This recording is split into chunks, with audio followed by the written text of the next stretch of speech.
Hello, this is Robert Rickover at Body Learning, and today my guest is Amira Glazer, who is an Alexander Technique teacher in New York City. She teaches in the Union Square area of Manhattan and Park Slope in Brooklyn. Amira has an extensive background in the performing arts. She's also certified in something called the art of breathing, which is a kind of an Alexander technique approach to breathing. She also is currently pursuing a master's degree in traditional Chinese medicine. And that's what we're gonna talk today about the relationships between the Alexander technique on the one hand and traditional Chinese medicine on the other. Amira, welcome to the show. Thank you, Robert. Thank you for having me on.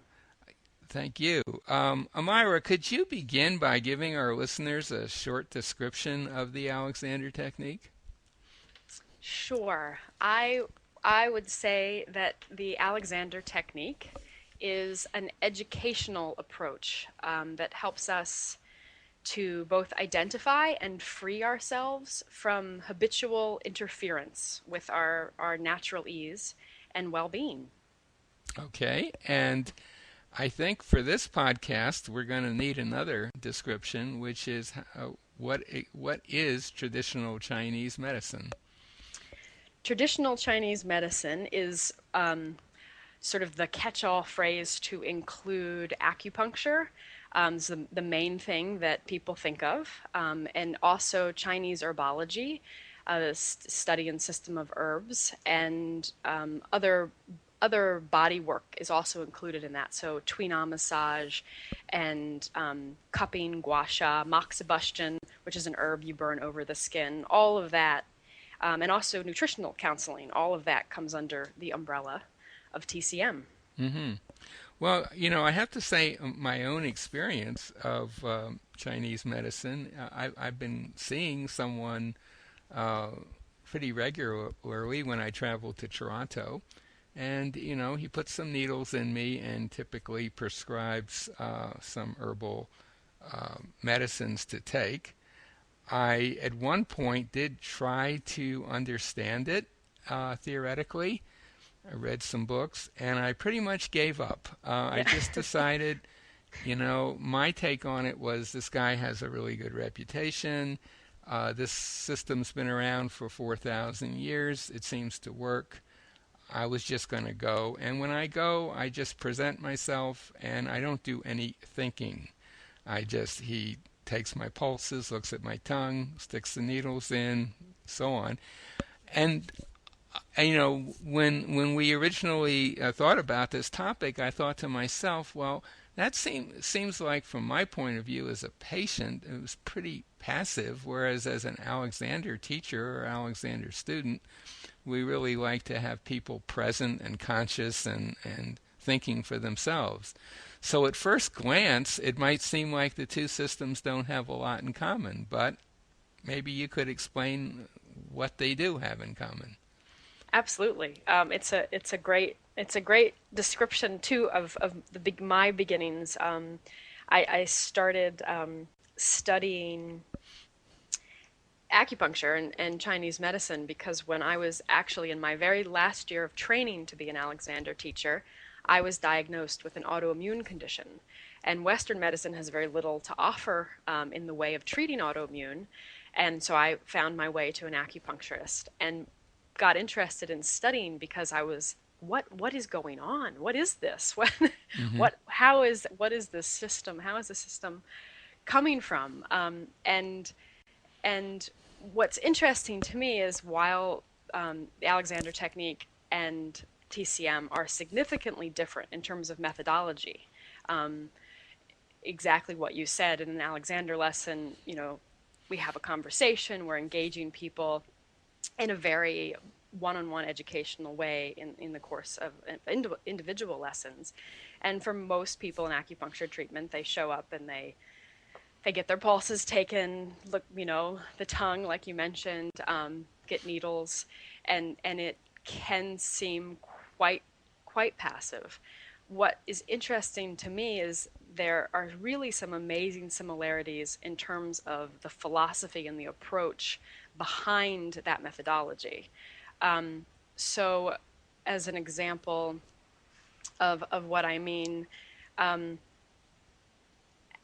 we just as just in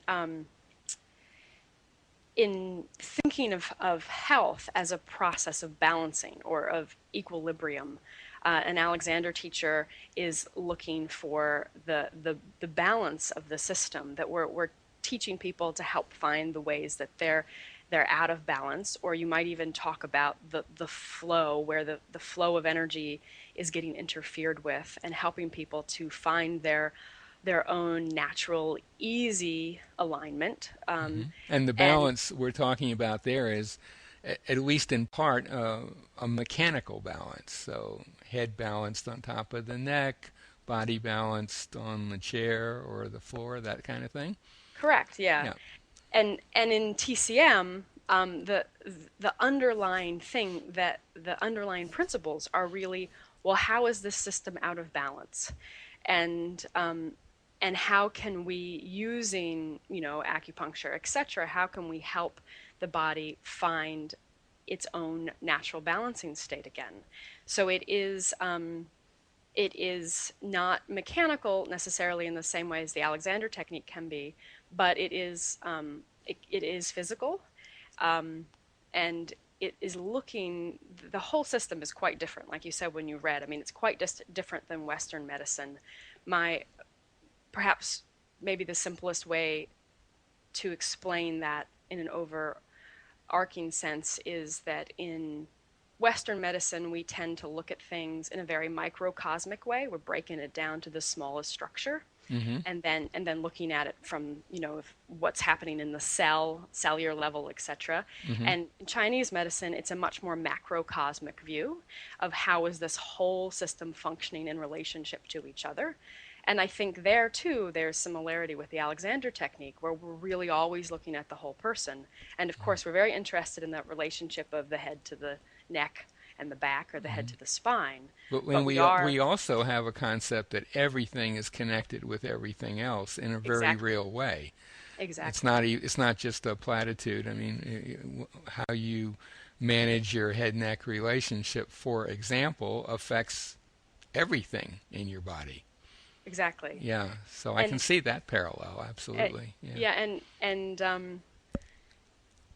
in in I just had a thought that made me think of something, and then it just slipped away from my mind. Well, you were But saying traditional Chinese medicine uh, is also whole body or whole self, a whole self system. It isn't, for example, in Western medicine, okay, I got a gallbladder problem, so that gets treated or taken out.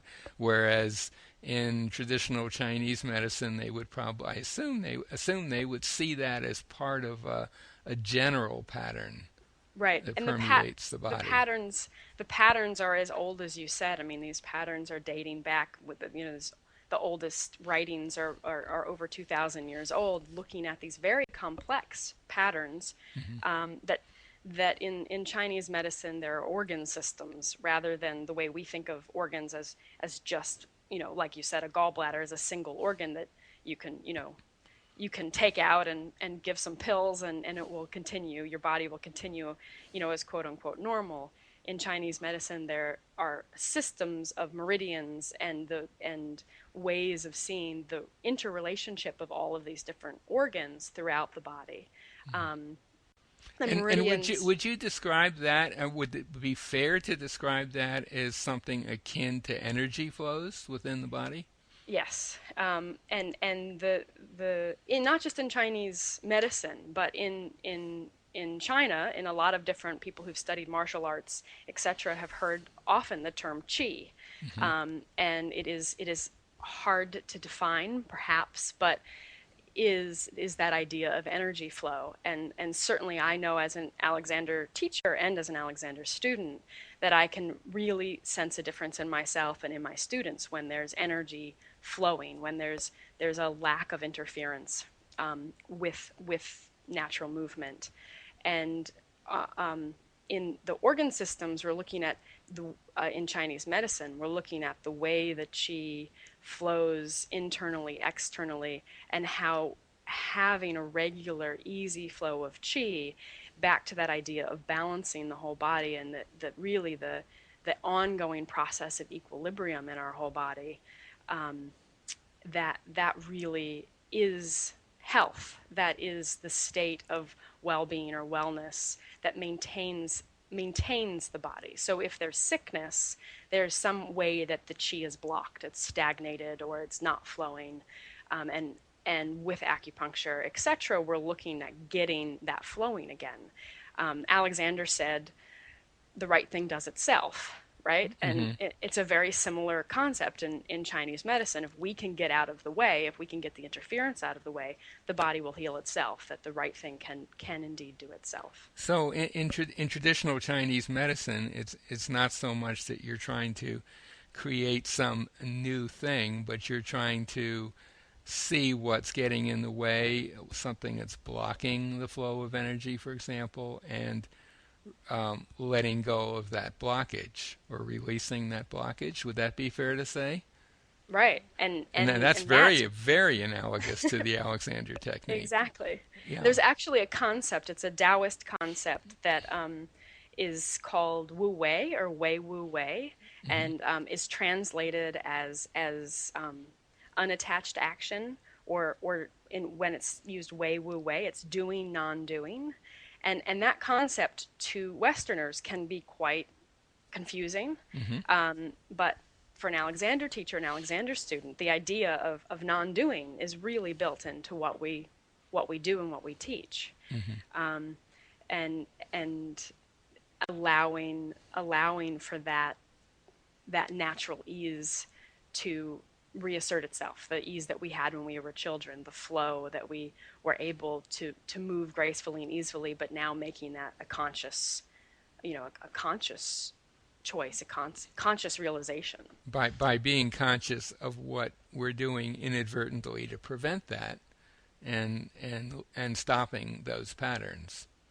Right. I mean, which is, of course, a very different approach from most even physical modalities, say like physical therapy or whatever, where the idea is, well, you have to strengthen this or exercise this, whereas Alexander teachers are much more drawn to the idea of stopping doing the stuff that's getting in the way, and the assumption being, as you say, the right will take care of itself.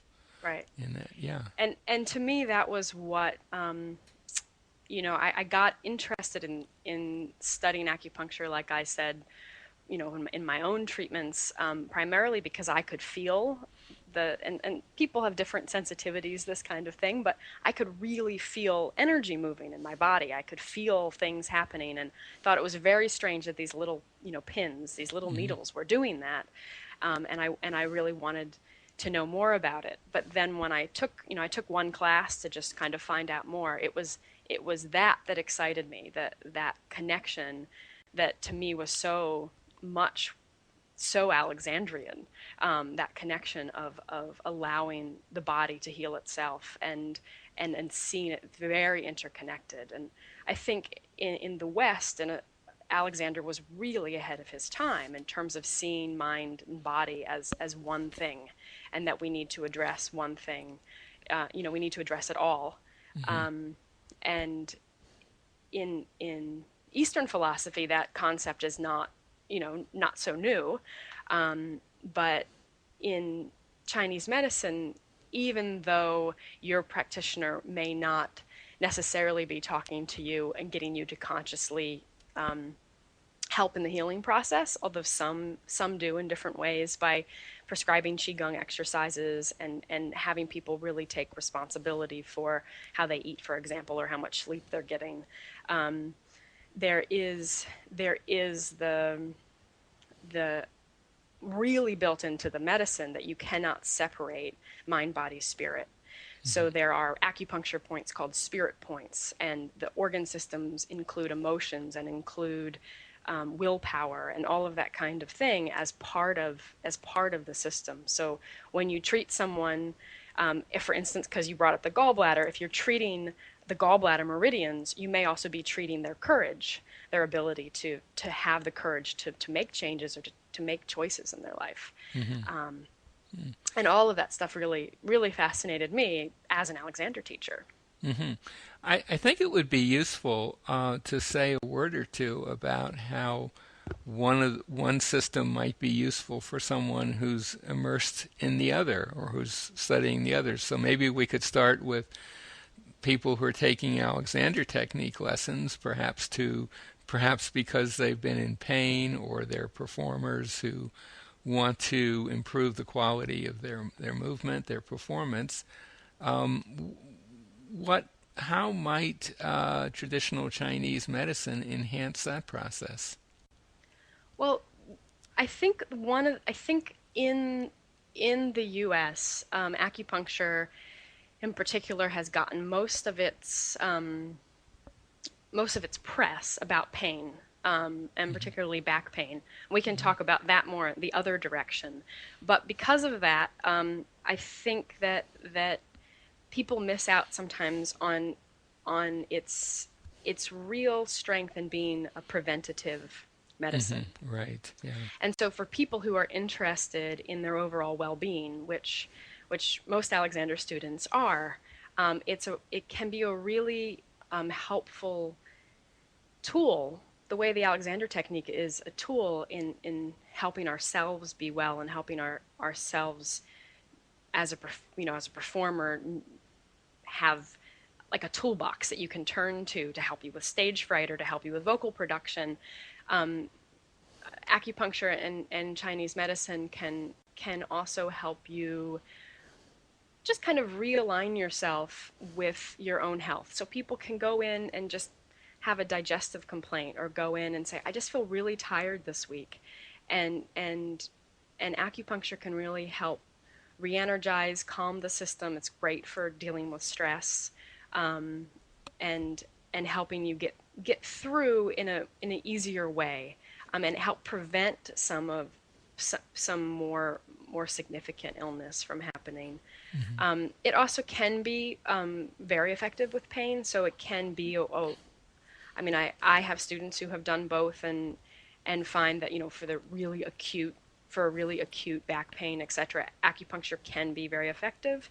And then Alexander technique, of course, is very helpful in helping you know what you might be doing during your regular life that was causing that pain and Hmm. helping you to eliminate those habits. Hmm. Yeah, Um, absolutely. If you have really severe back pain, and it's sort of debilitating, something like traditional Chinese medicine or acupuncture can be a godsend because it can vastly reduce that amount of pain. exactly, yeah. But And yeah. and for another example that just came to mind is stroke patients. Hmm.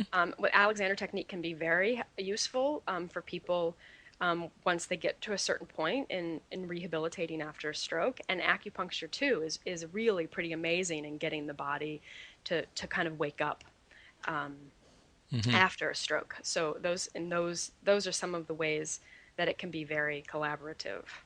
Hmm. Um, Coming Now, the yeah, other let's go direction, the other right? direction. Hmm. Yeah. A lot of people seek out acupuncture for neck pain and for back pain. And I've seen in the student clinic, because I'm only studying, but I've seen in the student clinic people come in, and I'm not at. It will be next year that I actually start treating people in the student clinic, but I've been an assistant, and they come in all slumped over, and their head is pulled back and down, so their spine is being compressed by the way that they're carrying themselves, or as we say in the Alexander technique, by their use of their self. And they just have terrible, ongoing chronic neck pain. And maybe they get a little bit of relief from acupuncture, but they're just like, why isn't this helping? Nothing helps. I've been to here and I've been to there, and um, some of the people that I worked with in the clinic have been like, maybe you should try the Alexander technique, but I'm not quite in the position where I can say that yet. But I Hmm. definitely think that that there's a lot of of overlap in that direction. Well, it might be a bit analogous to someone who goes to a chiropractor for neck pain or back pain and gets some temporary relief, either through adjustments or perhaps the chiropractor has some chiropractors actually have studied a bit of acupuncture and know how to use it for pain relief. Right. And that's an incredibly useful process. But as you said before, it doesn't necessarily address the root cause of that pain, or one of the root causes, which could very well be the way the person carries themselves as they move through life. And of course, that's what the Alexander technique is very good at. So maybe as a short-term solution, those things are fine. But if you really want to avoid having to keep coming back, Right. something like the Alexander technique would certainly be a way to go. I would also think that just my experience with with a doctor of traditional Chinese medicine is he sits a lot at a desk, and he also has to bend over a table to put needles in. I mean, he has some of the same physical demands on his body that a lot of people do. Right. And being able to use your physical mechanism better as a teacher or practitioner of any kind, I would think would make his life easier. Yeah. Make someone's life easier who does that as for a profession. Yeah, and I think it's interesting because I think one of the things that gets a little bit lost sometimes in the one in modern society and also in the translation of TCM, which is a more modernized version of classical Chinese medicine, is the state of the practitioner, and it's something that as Alexander teachers we're very aware of, and something that I'm very interested in as a student of Chinese medicine, but it's not addressed nearly the amount that I would like to see it addressed in school.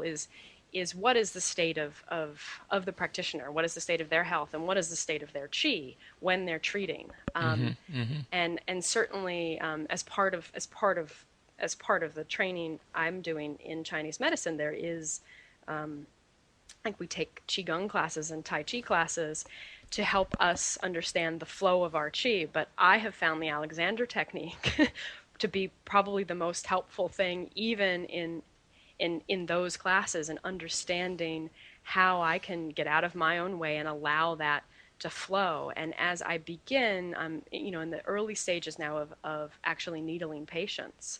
And there's a lot of sensing that you need to do as a practitioner, and you want your sensing to be accurate. And Alexander was very interested in how that worked. How if a doctor is all pulled down and collapsed and really tight, what he's going to sense in a patient. And I definitely have found that with my own beginning with needling practice, that if I'm aware of myself, I have a very different interaction with the patient, and different interaction with that other human being and their energy flow than if I'm tired or pulled down or shortening in myself. So I think from my understanding and from the people that I've worked with and the reading that I've done, that those kinds of concepts and are very important to the traditional or classical approach to Chinese medicine and all East Asian medicine, and can get missed over sometimes in the West because it's not something that we're necessarily used to looking for, and that having that kind of awareness is something that is very important to many practitioners who have regular qigong practices or regular tai chi practices before they'll treat patients. That they really know they need to ground themselves before they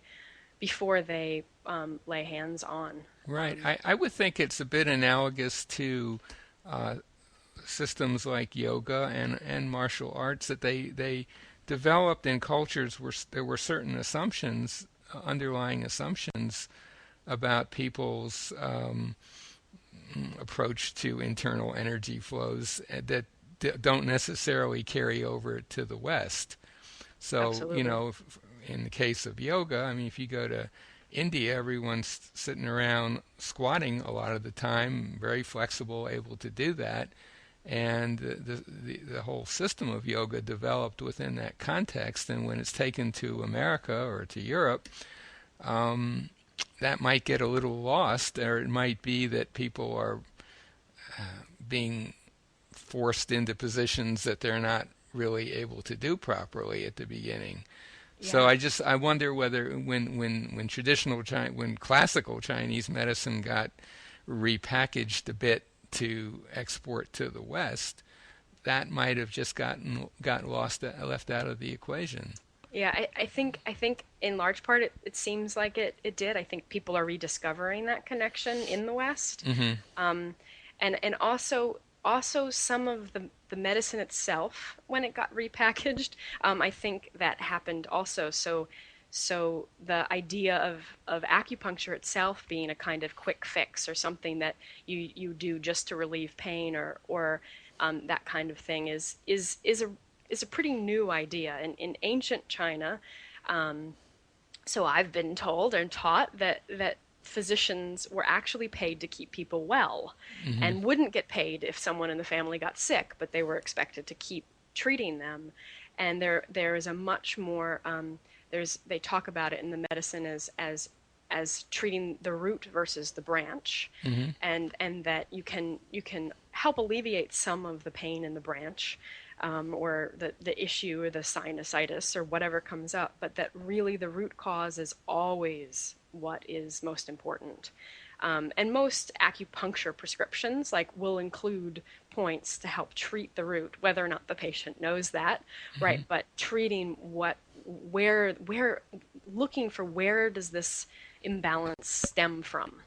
Hmm. Um, it's really right in the medicine, and to me it's really a significant and important part of the medicine that you know when doctors take a weekend course to be able to learn acupuncture points for pain, which is very effective, can be very effective. They're not learning any of that. They're not Right. learning that system Right, because they're looking for a short-term alleviation of solution. pain, and that and it can be very useful, but it doesn't, as we talked about, doesn't really address the underlying causes. Right. So, well, I think this might be a good place to bring the podcast to an end, unless you have something that we haven't touched on that you'd like to mention. No, that was an interesting conversation for me to have as well. Well, great. My guest today has been Amira Glazer, who's an Alexander Technique teacher in New York City. She teaches in Union Square area and Park Slope in Brooklyn. She's also fairly soon will be a traditional Chinese medicine practitioner. If anything that we have talked about today intrigues you and you live in New York area, we'll put a link to Amira's website by the interview. And if you live anywhere else in the world, we'll put a link to a site that will enable you to find a teacher in your area. Amira, thank you so much for being on the show today. Thank you so much for having me.